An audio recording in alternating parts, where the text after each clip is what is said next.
عزیز طلباء طالبات السلام علیکم میں محمد اعظم ٹیچر UPS بانڈی آپ کی خدمت میں حاضر ہوں۔ تو آج ہم کشمیر کے دلچسپ باغات کا چوتھا اور آخری حصہ پڑھیں گے۔ ایک اور باغ نسیم باغ کے نام سے مشہور ہے جو جھیل ڈل کے کنارے واقع ہے۔ یہ باغ 1638 میں شاہ جہاں نے بنوایا۔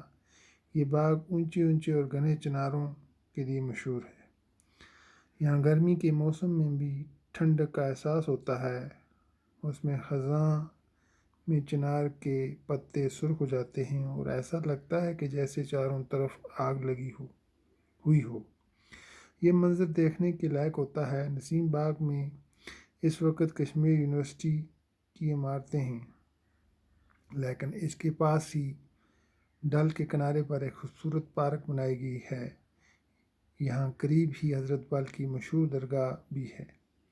ان کے علاوہ کشمیر میں کئی باغات ہیں، خوبصورت اور دلکشی میں کسی طرح کم نہیں۔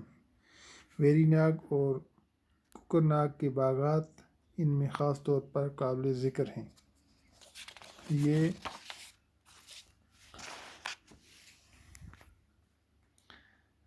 دونوں باغ پہاڑ کے دامن میں پھوٹنے والے چشموں کے سامنے بنے ہیں۔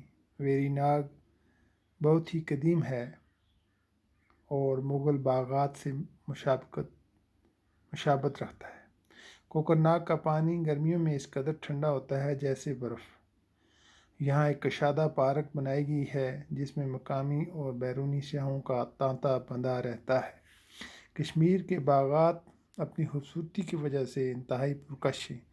دنیا کے کونے کونے سے یہاں سیاح آتے ہیں اور قدرتی حسن اور انسان کے ذوق و جمال دونوں کی داد دیتے ہیں۔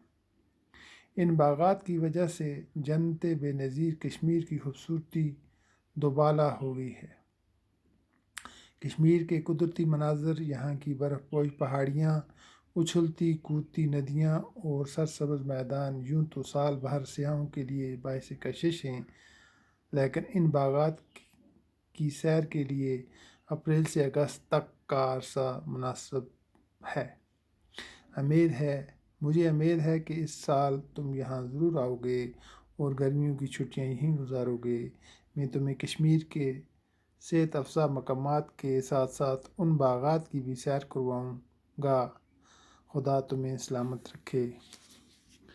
پیارے دوست یاور حیات۔ تو یہ تھے خط۔ اب مشکل الفاظ ہیں، ان کے معنی بھی میں آپ کو بتاتا چلوں۔ مسرت کہتے ہیں خوشی کو، معلومات کہتے ہیں جانکاری، واقفیت بیان سے باہر ہونا ہو گیا جس کا بیان ممکن نہ ہو۔ حسین و جمیل ہو گیا بہت ہی خوبصورت۔ مخمل فرش ہو گیا مخمل جیسا فرش سبزہ۔ فراحت بخش ہو گیا خوشی دینے والا۔ کیفیت کہتے ہیں حالت کو، رونق لطف۔ ذوق و جمال ہو گیا خوبصورتی کا شوق۔ مضر ہو گیا زہر ہونے کی جگہ۔ جلا ہو گیا چمن۔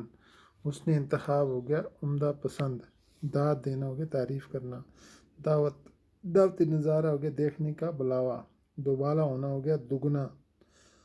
دو چند۔ وسعت ہو گیا پھیلاؤ، کشادگی، گنجائش۔ زینت کہتے ہیں خوبصورتی کو۔ منقسم کرنا ہو گیا تقسیم کیا ہوا، بانٹا ہوا۔ وسعت ہو گیا درمیان۔ متحد ہو گیا بہت، کئی ایک۔ یادگار ہو گیا نشانی، علامت، آثار۔ بارہ دری ہو گیا 12 دروازوں والا مکان۔ رویش کہتے ہیں باغ کی پڑی۔ قابل دید ہو گیا دیکھنے کے قابل۔ کمکمیں کہتے ہیں بجلی کے بلب۔ علم نجوم ہو گیا ستاروں کا علم۔ منحصر ہونا، داد و مداد ہونا، وابستہ ہونا، متعلق ہونا۔ مالا مال ہونا، دولت مند ہونا۔ لبریز ہونا، بھرا ہوا۔ انکیلیاں کرنا ہو گیا ناز و نخرہ کرنا، شوخی بری چال سے چلنا۔ حمام کہتے ہیں گرما بے، نہانے کی وہ جگہ جہاں پانی گرم میسر ہو۔ تانتا باندھا جانا ہو گیا آمد رفت کا ساری و جاری رہنا، بھیڑ بھاڑ ہونا۔ تو یہ کچھ سوال ہیں، انشاءاللہ کل کریں گے۔ آج کے لیے بس اتنا ہی، والسلام۔